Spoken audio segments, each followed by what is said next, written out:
সরকার পরিবর্তন হয়েছে, নতুন সরকার এসেছে এবং একাধিক নীতি তারা নিচ্ছে। সেই জায়গা থেকে অবৈধ যে নির্মাণ, সেই নির্মাণ ভাঙার জন্য তপসিয়া, পার্ক সার্কাস, এই সমস্ত জায়গায় আমরা বুলডোজার দেখতে পাচ্ছি। কি বলবেন? দেখুন, প্রতিটি রাজনৈতিক দল ভোটে দাঁড়ানোর আগে বা ভোটের আগে কিছু ওয়াদা করে, সেই ওয়াদাগুলো তারা পূর্ণ করে ভোটের পরে কিছুদিন। অনেকে পারে, অনেকে পারে না। যারা পারে তারা তাদের সমর্থকদের খুশি করে, যারা পারে না সারা 5টা বছর ধরে গালাগালি খায়। এখানে বিজেপি যে ওয়াদাগুলো করেছিল তার মধ্যে অন্যতম একটা ছিল এই অবৈধ নির্মাণ ভেঙে দেওয়া। তো সরকারে আসার পরেই আজকে 1 মাস পরে কি হবে, ক টাকাকে ঘুষ নিয়ে কি করছে, কাকে বাঁচিয়ে দিল, সেটা তো পরে দেখা যাবে। কিন্তু এখন শুরুতেই তার ওয়াদাগুলো নেভানোর জন্য তারা পরপর কাজ করে যাচ্ছে।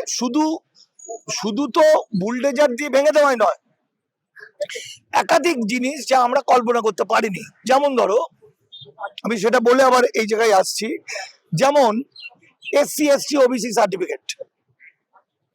সংবিধান অনুযায়ী 1950 সালের পরে আসা 99% ওপার বাংলা থেকে আসা ইলিগাল, মানে তারা SC ST OBC হতে পারে না। SC ST OBC টা শুধু ভারতীয়দের জন্য। ঠিক সেরকম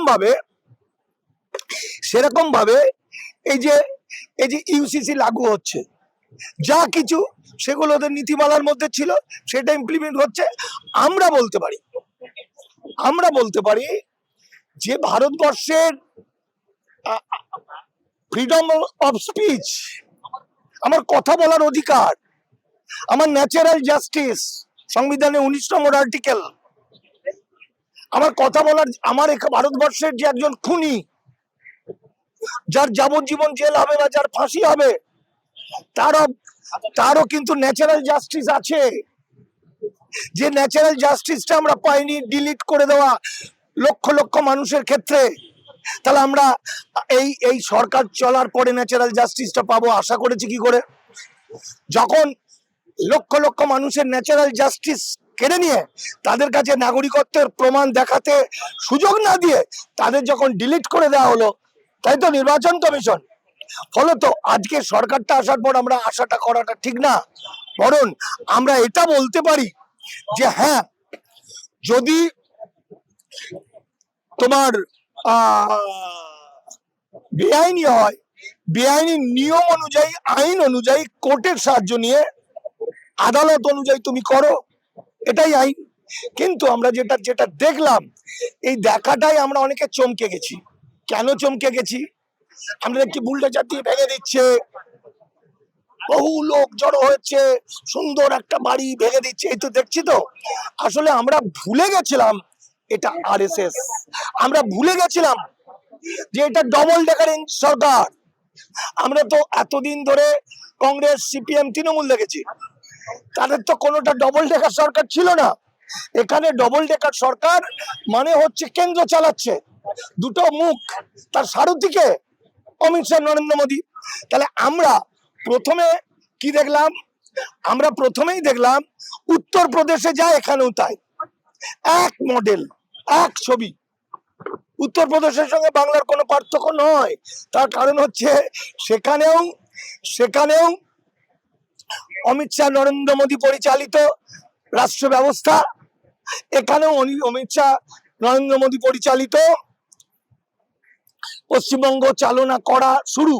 ফলে এখানে আমরা পশ্চিমবঙ্গে যারা দায়িত্বে আছে, শুভেন্দু অধিকারী বা অন্যান্য জনকে আমরা গুলিয়ে ফেলছি আসলে এরা বাঙালি বলে। যদি পশ্চিমবঙ্গে শুভেন্দু অধিকারী মুখ্যমন্ত্রী না হয়ে কোনো একটা হিন্দি ভাষাভাষী বা উত্তরপ্রদেশ, মধ্যপ্রদেশ, গুজরাটের কেউ মুখ্যমন্ত্রী হতেন এবং তিনি যদি বুলডোজার দিয়ে ভেঙে দিতেন, তাহলে আমরা কিন্তু আশ্চর্য হতাম না। আমরা আশ্চর্য হয়ে গেছি। আমরা ভুলে গেছি এটা ডবল ইঞ্জিন সরকার, আমরা ভুলে গেছি এটা বাংলা, আমরা ভুলে গেছি শুভেন্দু অধিকারী বা এই নেতা মন্ত্রীরা বেশিরভাগ হলো বাঙালি, যাদের রক্তে রবীন্দ্রনাথ, যাদের রক্তে লালন ফকির, যাদের রক্তে পয়লা বৈশাখ, তাই তো? যারা বাংলা সংস্কৃতি যাদের মধ্যে, আমরা ওই জন্য মেলাতে পারছি না। শুধু তাই নয়, এরপরে হয়তো আমরা দেখবো এনকাউন্টার, যেটা, কারণ এটা মডেল তো, এটা উত্তরপ্রদেশের একটা মডেল। উত্তরপ্রদেশ মডেল বলবো না, আরএসএস বিজেপির একটা মডেল, যেভাবে উত্তরপ্রদেশে করেছে, যেভাবে মধ্যপ্রদেশে করেছে, যেভাবে তারা তাদের পরিচালিত স্টেট গুলোতে করছে, এটা তো ডবল ইঞ্জিন সরকার। এখানে শুভেন্দু অধিকারীরা করতে বাধ্য। এই যে অশোক কীর্তনিয়া নিজে অবৈধ অনুপ্রবেশকারী, তাই তো? তো অশোক কীর্তনিয়া নিজে অবৈধ অনুপ্রবেশকারী হওয়া সত্ত্বেও আজকে সে ডায়লগ দিচ্ছে। কি দিচ্ছে?